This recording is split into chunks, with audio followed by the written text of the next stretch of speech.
Je me présente, je suis Madame Diagne Newagne Rose.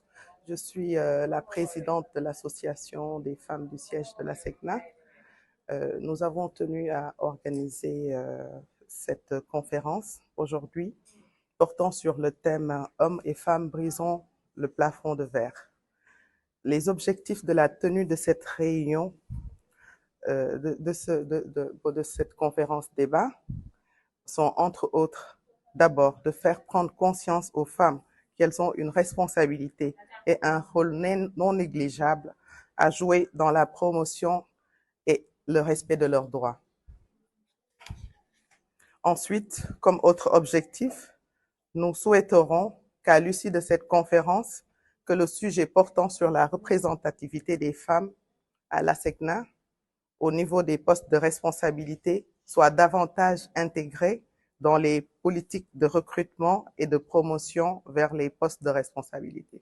Le thème, c'est ONU Femmes qui l'a choisi, c'est un thème mondial. Nous avons un sous-thème, ensemble, hommes et femmes brisons le plafond de verre. C'est ça. Donc, le samedi 8 mars étant un jour non ouvrable, nous avons tenu à anticiper pour faire ça aujourd'hui, jeudi 6 mars.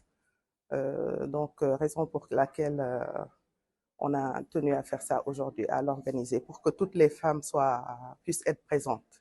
Je pense que je l'ai déjà rappelé dans les objectifs de cette conférence. Il nous reste encore un peu de boulot à faire il nous reste un peu de chemin encore pour que les femmes soient représentées et que l'égalité des sexes puisse être prise en compte dans les sociétés.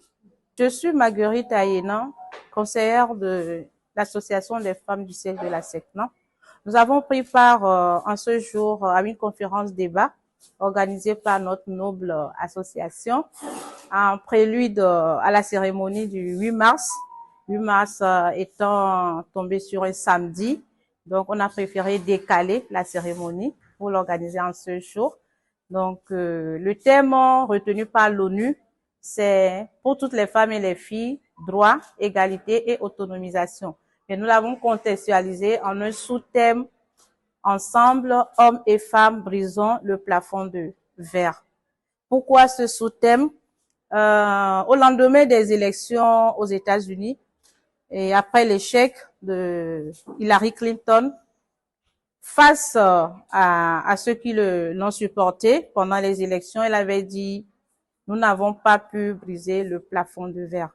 C'est tout simplement pour faire comprendre aux uns aux autres que nous avons des contraintes en tant que femmes, des barricades qui ne font pas ou bien n'aident pas les femmes à évoluer dans leur carrière professionnelle, par exemple, dans leurs projets et autres. Le chemin est encore long et dans notre agence, de grands efforts louables sont faits vis-à-vis des femmes par rapport à leur nomination, des postes qu'elles occupent. Aujourd'hui, on a des grandes femmes ingénieurs qui occupent des postes de responsabilité. On a même un contrôleur financier qui est une femme, entre autres. Donc, ça veut dire que les efforts là sont vraiment à louer, mais il en reste encore. Et nous, les femmes, nous sommes déterminées à rendre l'impossible possible. Merci.